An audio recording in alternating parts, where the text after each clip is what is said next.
নমস্কাৰ বন্ধু বান্ধৱীসকল, প্ৰীতি হোম কিটচেনৰ ফালৰ পৰা মই প্ৰীতি আজি আপোনালোকৰ বাবে লৈ আহিছোঁ আলুৰ বাকলিৰ এটা ৰেচিপি।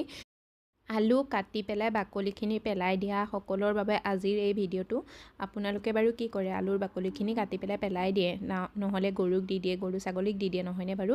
কিন্তু আপোনালোকে এই আলুৰ বাকলি দি পেলাই যে এটা বহুতেই ধুনীয়া ৰেচিপি বনাব পাৰে সেইটো জানেনে? যদি নাজানে তেতিয়াহ'লে এই ভিডিঅ'টো আগলৈ চাওক।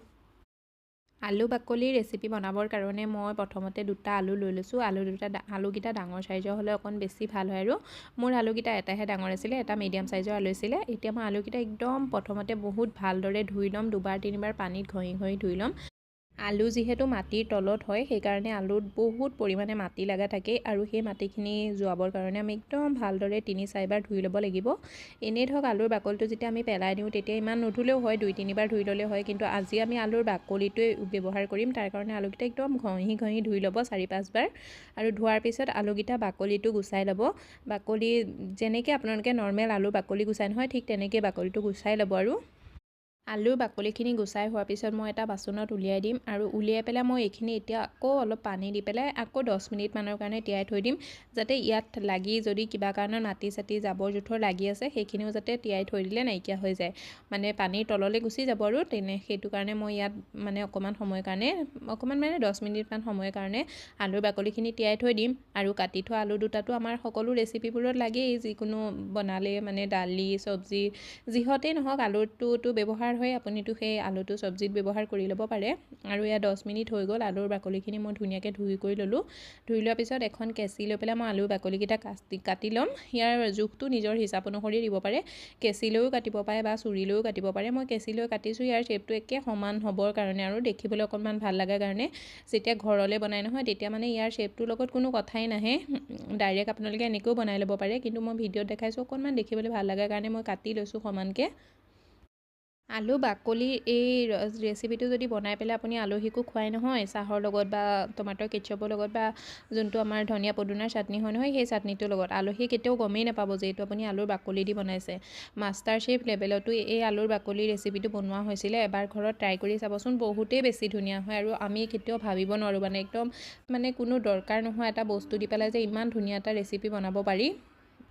বাকলিখিনি সমান চাইজত কাটি হোৱাৰ পিছত মই এখন চালনীত অকণমান সময়ৰ কাৰণে থৈ দিম, যাতে ইয়াত যিখিনি মাটি লাগি পানী লাগি আছে পানীখিনি অকণমান তললৈ সৰি যায় আৰু 10 মিনিটমানৰ কাৰণে থৈ দিম। যদি আপোনালোকৰ বেছি উৎপাত হয় মানে লগতে বনাই দিবলগীয়া হয় নহয়, তেতিয়া বাকলিখিনি অকণমান শুকান কাপোৰ এখন দি পেলাই মুচি ল'ব। আনফালে এটা কেৰাহীত তেল গৰম কৰি ল'ব। তেলটো একদম পূৰা ভালদৰে গৰম হৈ যোৱাৰ পিছত হাই ফ্লেমতে এই আলুৰ বাকলিখিনি দি দিব। ইয়াত কোনো নিমখ বা কিবা মছলা দিয়াৰ কোনো দৰকাৰেই নাই, ডাইৰেক্ট আলুৰ বাকলিখিনি ফ্ৰাই কৰি ল'ব। 3-4 মিনিটমান সময় লাগিব এই আলুৰ বাকলিখিনি ফ্ৰাই হ'বলৈ। যেতিয়া ফ্ৰাই হৈ যাব ইয়াৰ কালাৰটো সলনি হৈ যাব আৰু দেখিলে গম পাই যাব, মানে অকণমান কোচ খাই যাব আৰু মানে দেখিলে গম পাই যাব যে আলুৰ বাকলিখিনি কিমান ধুনীয়াকৈ মচমচীয়া হৈ গৈছে। যেতিয়া মানে মচমচীয়া হৈ যায় নহয় তেতিয়া আপুনি এই আলুৰ বাকলিখিনি উলিয়াই ল'ব। আলুৰ এই বাকলিখিনি ফ্ৰাই হ'বলৈ বহুত বেছি সময় নালাগে, মানে 3-4 মিনিট সময়তে এই বাকলিখিনি ফ্ৰাই হৈ যায়। আৰু যেতিয়া ফ্ৰাই হৈ যাব নহয় সেইখিনি উলিয়াই ল'ব। আৰু এই গোটেই ৰেচিপিটো বনাবলৈও বহুত বেছি সময়ৰ প্ৰয়োজন নহয়। যিমান দেৰি আপোনাৰ চাহ বনাওঁতে লাগিব নহয় সিমান দেৰি এইটো বনাবলৈ লাগিব। খালি যদি অকণমান পৰিমাণটো থাকি যায়, মানে টুকি থ'ব নোৱাৰে, তেতিয়াহ'লে জানিব যে তেলৰ পৰিমাণটো অকণমান বেছি লাগিব পাৰে, তাৰ বাহিৰে বেলেগ কোনো কথাই নাই।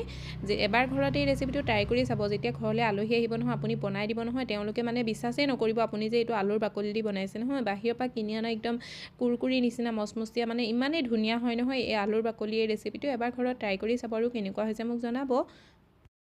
বাকলিখিনি ফ্ৰাই হৈ যোৱাৰ পিছত মই এইখিনি উলিয়াই ল'ম এখন প্লেটত আৰু এইটো মই ছাৰ্ভ কৰিম আজি টমাটৰ কেটচপৰ লগত। আৰু ছাৰ্ভ কৰাৰ আগত মই ইয়াত নিমখ আৰু অকণমান জলকীয়া গুড়ি মিক্স কৰি পেলাই থৈছিলোঁ, সেইটো এড কৰি দিছোঁ। আপোনালোকে যদি ইয়াত কিবা ফ্লেভাৰ দিব বিচাৰে তেতিয়াহ'লে পদিনা পাউডাৰ দিব পাৰে বা মেগী মছলাও দিব পাৰে, কিন্তু মই আজি একদম চিম্পুল নৰ্মেলকৈ বনাইছোঁ, তাৰ কাৰণে মই খালি নিমখ আৰু জলকীয়া গুড়িয়ে ব্যৱহাৰ কৰিছোঁ। সেইখিনি মিলাই ল'ম এতিয়া ভালদৰে। আৰু নিমখ আৰু জলকীয়া গুড়িটো এড কৰোঁতে সদায় তেলৰ পৰা উলিয়াই গৰমে এড কৰিব লাগিব। আৰু এইটো কিমান ধুনীয়া মচমচীয়া হৈছে নহয়, এবাৰ ঘৰত এই ৰেচিপিটো ট্ৰাই কৰি চাব। ট্ৰাই কৰিলেহে গম পাব, মানে একদম যোনটো ব্যৱহাৰ নোহোৱা এটা বস্তু দি পেলাই ইমান ধুনীয়া এটা ৰেচিপি বনাব পাৰি বুলি নহয়, ভাবিলে আচৰিত লাগে, নহয়নে বাৰু? আপোনালোকক আজিৰ এই ৰেচিপিটো কেনেকুৱা লাগিছে? যদি ভাল লাগিছে ভিডিঅ'টো লাইক কৰি দিব, শ্বেয়াৰ কৰি দিব আৰু চেনেলটো ছাবস্ক্ৰাইব কৰিবলৈ নাপাহৰিব। লগতে বেল আইকনটো প্ৰেছ কৰি দিব এনেকুৱা ভিডিঅ'বোৰ আগলৈও পাই থাকিবৰ কাৰণে। আলু বাকলি এই ৰেচিপিটো বনাই সৰু ল'ৰা ছোৱালী টিফিনতো দি পঠাব পাৰে, তেওঁলোকেও খাই বহুত বেছিয়ে ভাল পাব।